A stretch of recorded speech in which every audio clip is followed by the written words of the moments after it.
मैं अपने मुद्दे पर, सुनिए ध्यान से सुनिएगा, ऐसे मुझे इंटिमिडेट नहीं होती मैं। आप शायद मेरी डिबेट में 2 या 4 बार आए होंगे और आपको समझ आ गई होगी, मैं ऐसे घबराती नहीं हूँ और डर नहीं जाती हूँ और अपना मुद्दा छोड़ती नहीं हूँ। मैं मुद्दा छोड़ती हूँ ना निजी हमलों से डरती हूँ, ना मैं तेज आवाज से डरती हूँ, मैं नहीं डरती। ठीक है, आपकी सर अब आप महंगाई पर आ गए, बेरोजगारी पर आ जाएंगे, थोड़ी देर बाद महिला अधिकारों की बात करेंगे। आपको बहस का मुद्दा बताया गया था, नहीं बताया गया था मनोज यादव काका? पहले मैं आपसे सवाल पूछ लेती हूँ, बहस का मुद्दा बताया गया था? बिल्कुल बताया गया था जी। तो अब जब नेक्स्ट टाइम मैं आपको जब टाइम दूं तो तब और टाइम दे देती हूँ आपको, अगले 5-7 मिनट और दे देती हूँ। आप बहस के मुद्दे पर थोड़ा और होमवर्क कर लीजिए, थोड़ा होमवर्क कर लीजिए और सर को सुनवा दीजिए। सर को सुनवाइए, मौलाना अरशद मदनी ने क्या कहा, इस पर सियासत क्यों हुई और आज ये डिस्कशन क्यों हो रहा है, जरा सर को सुनवा दीजिए सारे रिएक्शंस। तो हम आपको ये दिखा रहे हैं कि कैसे पहले क्या स्टैंड था मदरसों के सर्वे को लेकर और अब क्या स्टैंड है। ये हृदय परिवर्तन जो है ये कैसे हुआ है। सर्वे पर यूपी सरकार के रवैये को अब सही ठहराया जा रहा है, सुनिए। नहीं, कोई आपत्ति नहीं है। हमने तो सर्वे पे गवर्नमेंट की तायीद की है। अब तक सर्वे की जो तस्वीर आई है वो सही तस्वीर है, गलत तस्वीर नहीं है। इसलिए हम सर्वे के लिए लोगों से कह रहे हैं कि वो मुकम्मल गवर्नमेंट की मदद करें।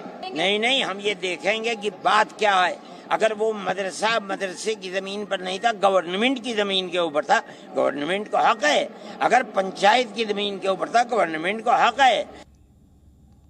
मनोज यादव जी, मुझे उम्मीद है आपने सुन लिया होगा क्या कह रहे थे मदनी साहब, गवर्नमेंट को हक है। अदिति, हाँ बिल्कुल, मैंने कब कहा? मैं समझता हूं कि मेरे भी वक्तव्यों को आपने ध्यान से सुना होगा। मैंने तो स्पष्ट कहा कि गवर्नमेंट को पूरा अधिकार है हर तरह के सर्वे कराने का। हाँ, मैंने भी कहा, आप सुन नहीं पाई। लेकिन गरीबी का भी सर्वे हो जाए, सुनने की क्षमता के लिए सर्टिफिकेट आपसे नहीं चाहिए। जो आपसे सवाल है ना उसका जवाब दीजिए।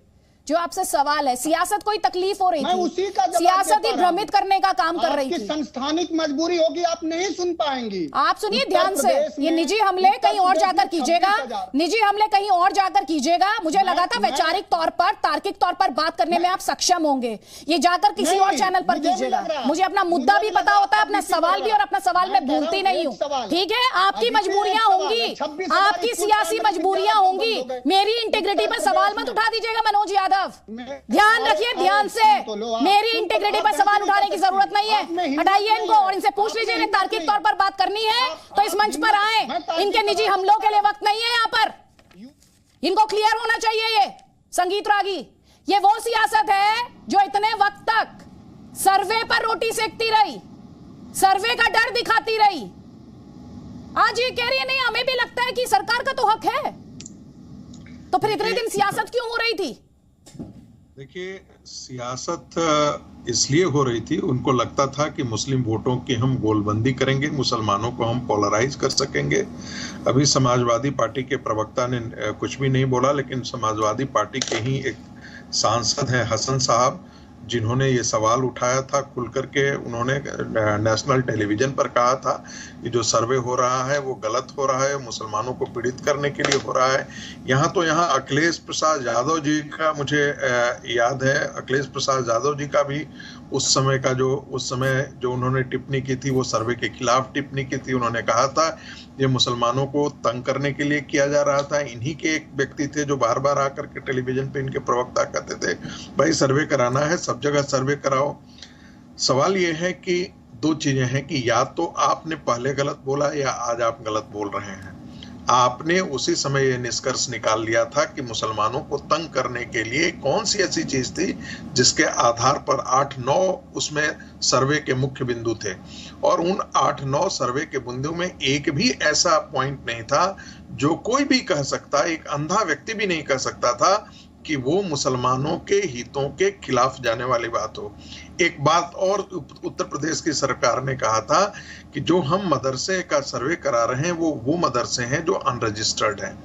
अब इस देश में सुबही ने बहुत ठीक बात कहा कि आज के दिन में 3 करोड़ से ज्यादा बांग्लादेशी मुसलमान आकर के इस देश के विभिन्न राज्यों में बस गए हैं, और वो मिक्स कर गए हैं सामान्य पॉपुलेशन के साथ। अब जाकर के यदि वो पॉकेट्स, एक बांग्लादेशी मुसलमानों का जो पॉकेट्स है वो भारत के अंदर कई जगह मदरसों में अनरजिस्टर्ड मदरसे कायम करके और वहां पर गलत रेडिकलाइजेशन की शिक्षा दे रहे हैं, तो ऐसा करना सरकार की तरफ से नैतिक जिम्मेदारी बनती है कि राष्ट्र को बचाने के लिए, उसकी सुरक्षा को बचाने के लिए, और बच्चे गलत दिशा में रेडिकलाइज न हो, इसलिए ऐसे मदरसों का सर्वे बहुत जरूरी है। और सिर्फ यहाँ नहीं, दुनिया के हर विकसित देश में इस प्रकार की चीजें होती हैं।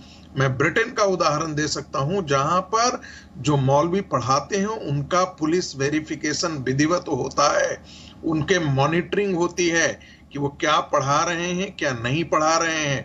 जबकि बर्मिंघम के अंदर मुझे जानकारी है ऐसा हुआ है। बहुत सारे ऐसे देश हैं, जापान के अंदर तो उनको इतनी भी इजाजत नहीं है। चीन के अंदर उनको परेशानी होती है, क्या पढ़ाया जाएगा, क्या नहीं पढ़ाया जाएगा, कैसे व्याख्या की जाएगी, यह भी उनको ये। लेकिन हमारे यहाँ सारे 70 साल में पूरी आजादी थी, आपको जहां इच्छा करे वहां पर आप कर लीजिए। मुझे लगता है कि जो सरकार कर रही है वो ठीक कर रही है और इससे मुस्लिम समाज के बच्चों का भविष्य अच्छा होगा। हाँ, जो मुसलमानों के नाम पर राजनीति करते हैं उन पार्टियों का भविष्य बेशक खराब हो। ठीक है, यहाँ पर मौलाना शेख अलीमुद्दीन असदी भी हमारे साथ है। मौलाना साहब, हमने बीते दिनों में जो सियासत सुनी उसमें डर, खौफ, टारगेट किया जा रहा है, बदनाम कर देंगे, बुलडोजर चला दिए जाएंगे, सिर्फ डर और खौफ ही देखा हमने बीते दिनों में। ऐसे लगा आज अगर इस पूरी खबर को देखें, बीते दिनों में जो कुछ सियासी स्टेटमेंट्स है उसके बाद तो ऐसा ही लगता है कि जो डर था और दर्द था ये तो पूरे तरीके से सियासी था। अदिति, अभी प्रोफेसर रागनी बोल रहे थे ये हिंदुस्तान सेकुलर है, ये मुल्क सबका है। अभी ये चीन की बात कर रहे थे, जापान की बात कर रहे थे, बरतानिया की बात कर रहे थे। इनको मालूम नहीं है ये हिंदुस्तान है। यहाँ आज़ाद हिंदुस्तान में सबको बराबर जीने का, रहने का, तालीम हासिल करने का सबको बराबर का हक है। तो ये क्यों भूल जाते हैं प्रोफेसर रागनी कि हम जो है बांग्लादेशियों को पनाह देते हैं। इनके पास क्या आधार है, क्या इंफॉर्मेशन है, क्या बता पाएंगे प्रोफेसर रागनी साहब? आप दिल्ली यूनिवर्सिटी में पढ़ाते हैं, वहाँ कितने बच्चे बांग्लादेशी पढ़ते हैं बताइए आप? कितना बड़ा इंस्टीट्यूट है, हिंदुस्तान की सबसे बड़ी यूनिवर्सिटी है। इस तरह की बातें आनकर टीवी पर बैठ कर ये वातावरण को खराब करते हैं, हिंदुस्तान के माहौल को खराब करते हैं। जहाँ तक सवाल है मदरसों का, मदरसे के अंदर दीनी तालीमी पढ़ाई जाती है, जहाँ हमारी मस्जिद धार्मिक होती है वही तालीम हम पढ़ाते हैं।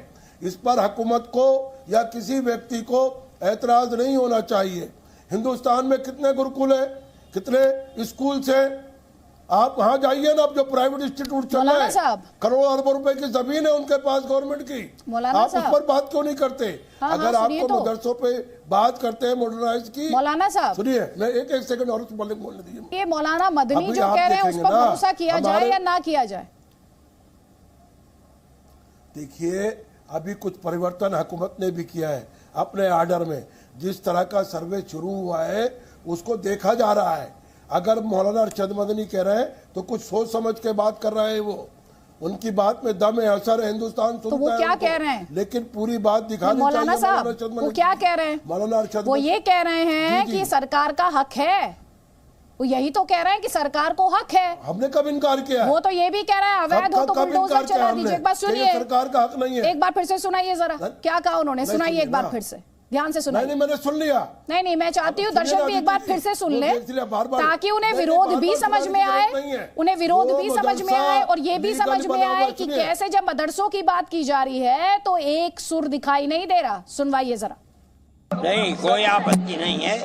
हमने तो सर्वे पे गवर्नमेंट की तायीद की है। अब तक सर्वे की जो तस्वीर आई है वो सही तस्वीर है, गलत तस्वीर नहीं है।